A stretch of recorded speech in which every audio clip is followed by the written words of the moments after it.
Voilà, je suis embêté parce que j'ai beaucoup de choses à vous dire. Il s'agit que je me limite. Sinon, ce sera trop long pour tous.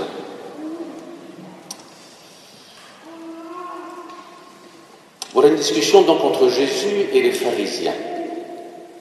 Les pharisiens qui observent la tradition des anciens et qui viennent voir Jésus pour lui dire « Pourquoi tes disciples ne la suivent-ils pas ?» Cette tradition des anciens. Le mot tradition, c'est ce qu'on a reçu de la génération précédente. C'est la même racine que transmission. Quand on parle de tradition, c'est quelque chose qu'on a reçu. Ainsi, voilà, la transmission. Et des traditions, nous avons des quantités, bien sûr, que nous recevons des générations précédentes ainsi. Et ici, Jésus reproche aux pharisiens de s'attacher scrupuleusement à la tradition des anciens, mais de laisser de côté le commandement de Dieu. Donc de s'attacher à des choses plus superficielles et de laisser de côté le plus fondamental, pour dire le cœur de notre foi. Et ici, Jésus parle du cœur, et il me faut préciser ce mot cœur comme d'habitude. Le cœur, ce n'est pas le cœur de sentiment, le cœur c'est le centre de la personne, c'est le noyau de la personne. Le cœur en tant que ce qui est au centre, au cœur, on va dire. Apprendre dans ce sens-là le cœur. Le lieu de la décision, le lieu profond de l'homme. Pas le lieu sentimental qui n'est pas profond. Le lieu profond, le cœur. Le sentiment, ça va, ça vient, c'est changeant. Ce que nous sommes au fond, le cœur. Donc, bien prendre le cœur dans ce sens-là et pas dans un autre sens. Alors, avec cette dispute entre Jésus et les pharisiens, qu'en est-il? Est-ce qu'il y a une adaptation ou est-ce que tout reste immobile? Et en écoutant les lectures, et vous avez entendu dans la première lecture ce que dit Moïse au nom de Dieu, ce qu'il dit au peuple. Écoute Israël, les décrets et les ordonnances que je vous enseigne pour que vous les mettiez en pratique, ainsi vous vivrez. Le commandement, c'est pour vivre, toujours. Ainsi vous vivrez. Et puis, il ajoute ceci, vous n'ajouterez rien à ce que je vous ordonne et vous n'y enlèverez rien. Intangible donc. Quelque chose d'intangible. Ce qui est intangible avant tout, c'est l'amour de Dieu. Ce matin, nous chantions à l'office des laudes et nous chantions « Éternel est son amour, éternel est sa miséricorde ». Cette miséricorde est intangible. Elle est de toujours à toujours. Elle ne changera pas, cette miséricorde de Dieu. Voilà du solide sur lequel nous pouvons nous appuyer. Et en même temps, cette miséricorde s'est incarnée dans le Fils Jésus, a pris chair tout au long de l'histoire sainte et avec Jésus, ainsi. Et en prenant chair, elle est entrée dans une adaptation, bien sûr. Jésus a parlé à l'époque de son temps, et il a parlé en fonction des questions de son temps. Et que les questions d'aujourd'hui sont autres que celles de son temps, même si elles peuvent se rejoindre. Il y a des problèmes aujourd'hui éthiques qui n'étaient inenvisageables au temps de Jésus. Et il s'agit bien que cette miséricorde qui est éternelle et qui ne change pas s'adapte dans le temps. Et il faut ainsi avancer. Si je cite le pape François dans la joie de l'Évangile, il dit « La pastorale en termes missionnaires exige d'abandonner le confortable critère pastoral, on a toujours fait ainsi. » Et à être audacieux et créatif ainsi. Et donc il y a bien une adaptation nécessaire avec un fond stable. La miséricorde de Dieu est éternelle et ne change pas ainsi. Alors j'aime cette prière du cardinal Newman. Le cardinal Newman au début était un prêtre anglican, donc protestant, un prêtre du XIXe siècle, un grand intellectuel, qui a beaucoup réfléchi sur l'évolution de la pensée dans l'Église. Voilà, s'il y a une immobilité, une intangibilité dans la miséricorde de Dieu, il y a en même temps cette adaptation dont je parlais, qui est difficile, cette adaptation de tous les temps, parce qu'on peut s'adapter trop au monde et perdre le fond de notre foi, ou rester trop immobile et ne pas s'adapter du tout. Et vous sentez qu'il y a une ligne de crête qui n'est pas facile à tenir. Certains reprochent à l'Église de trop s'adapter au monde, on en a rencontré cette semaine à Mayenne, et d'autres reprochent à l'Église de ne pas assez s'adapter au monde ainsi. Et donc, comment suivre cette ligne de crête qui est fidèle à cette miséricorde de Dieu? Ce n'est pas si simple. Et les protestants nous reprochent d'avoir inventé des dogmes, des enseignements. Et le cardinal Newman, tout d'abord prêtre anglican, par sa réflexion, a découvert que l'évolution fait partie de la nature humaine, la croissance, le développement. Ça faisait partie de la nature de Jésus. Il a grandi, il s'est développé jusqu'à la croix, ainsi. Et que cette intangibilité de la miséricorde s'est faite évolutive dans la vie de Jésus. Et le cardinal Newman découvre ainsi qu'il est normal que la pensée de l'Église évolue et avance, et que de nouveaux enseignements arrivent toujours sur le fond, sur cette base qu'est Jésus. Et que nous n'avons pas fini de recevoir et de développer ce que Jésus nous a donné. Non pas que nous inventions de nouveau, mais que petit à petit nous découvrons des choses nouvelles à partir d'un donné qui est Jésus.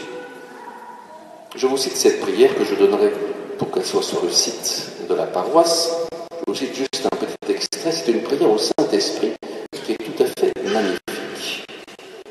Et il dit ceci, en s'adressant au Saint-Esprit et en le vous voyant comme on le faisait à l'époque. Par vous, le Saint-Esprit donc, tout-puissant Seigneur, les anges et les saints chantent vos louanges dans le ciel. Par vous, nos âmes mortes sont vivifiées pour vous servir. De vous viennent toute bonne pensée et tout bon désir, tout bon propos, tout bon effort, tout bon succès. C'est par vous que les pécheurs sont changés en saints, c'est par vous que l'Église est fortifiée et rafraîchie, et que ses champions partent et que des martyrs courent à leur couronne. Par vous naissent dans l'Église de nouveaux ordres religieux, de nouvelles dévotions. Par vous, de nouvelles contrées sont appelées à la foi, de nouvelles manifestations, de nouveaux éclaircissements sont donnés à l'antique foi apostolique. Je vous loue et je vous adore, mon souverain Dieu et Seigneur, au Saint-Esprit. Amen. Et le cardinal Newman est ainsi devenu, de prêtre anglican, prêtre catholique, et de prêtre catholique, évêque catholique et cardinal ainsi de l'Église catholique. Ainsi. Et lui, c'est ceci qui l'a fait changer de confession, c'est cette découverte qu'il est normal que cela évolue et que cela avance dans la vie de l'Église. Et donc il s'agit de trouver le juste milieu entre l'adaptation à ce monde et l'immobilité, ce qui n'est pas simple ainsi. Ici, Jésus reproche à certains d'être trop attachés à la tradition des anciens. Mais alors, qu'est-ce qui sera juste? Et je vais retenir cette phrase de Saint Jacques. Accueillez dans la douceur la parole semée en vous, c'est elle qui peut sauver vos âmes. Vos âmes, on dirait aussi vos cœurs. Il y a presque une équivalence entre âme et cœur. C'est elle qui peut sauver vos âmes. Alors nous étions à Mayenne cette semaine avec Gilles-Marie et Bastien. Nous avons vécu 2 jours là-bas pour le pèlerinage de Notre-Dame de Grâce. Et nous avons rencontré quelqu'un qui était très dévote à Saint-Léopold de Mandic. Bien connu. Non. Ben, nous non plus. Nous non plus. Voilà. Et on a découvert Saint-Léopold de Mandic, elle nous a parlé de Saint-Léopold de Mandic de manière merveilleuse, parce que la prière à Saint-Léopold, ça marche. Voilà. Tant mieux pour elle, mais du coup, elle a largement déployé ceci pour que ses proches prient Saint-Léopold, puisque cette dévotion marche ainsi. Et donc, nous avons des tas de dévotions, les uns et les autres. Certains sont plus attachés au chapelet, d'autres à tel saint, tel autre saint, Sainte Rita au fond, la Vierge Marie, Saint Antoine de Padoue, etc., etc., etc. Toutes dévotions qui peuvent être bonnes, mais qui ne sont pas l'essentiel.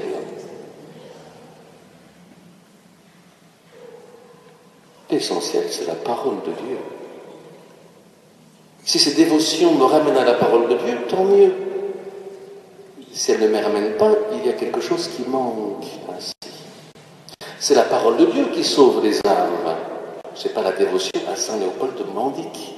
À moins que cette dévotion me ramène à la parole de Dieu qui va sauver mon âme ainsi. Et donc il s'agit bien de faire une hiérarchie dans ce que nous pratiquons, dans notre manière de nous approcher de Dieu ainsi. Et qu'il est important d'avoir ce contact avec la parole de Dieu. Pour ceux qui prient le chapelet, il s'agit de méditer à chaque dizaine un mystère. Et un mystère, c'est la vie de Jésus, c'est la parole de Dieu ainsi. On ne prie pas le chapelet sans écouter la parole de Dieu ainsi. Je voudrais terminer par ceci.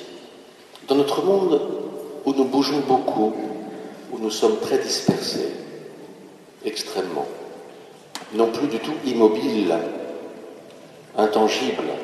Vous avez entendu peut-être aussi dans la lettre de Saint Jacques, le Père des Lumières, lui qui n'est pas comme les astres, sujet au mouvement périodique. Voilà, il est intangible, éternel et sa miséricorde. Dans le journal La Croix, j'ai trouvé un petit article d'un professeur qui propose à chaque début de matinée ce qu'on appelle aujourd'hui, et qui est en vogue et qui est une très bonne chose, des méditations de pleine conscience. Vous regarderez ceci. Alors c'est une méditation profane, mais c'est quand même intéressant à entendre. Voilà, j'ai commencé par ouvrir mes cours de 3 heures par une séance de respiration qui permet de canaliser notre attention. La qualité de l'écoute s'en est trouvée améliorée. Je rêve qu'on puisse faire ça avant la messe. La qualité de l'écoute s'en est trouvée améliorée. Je pourrais rêver ceci. Si je demande un peu de silence, c'est aussi pour qu'on soit présent ici, un petit peu présent. Présent à celui qui est présent. Je continue la citation. C'était un petit ajout. D'ailleurs, des élèves sont venus me demander, moyennant une réduction du temps de pause,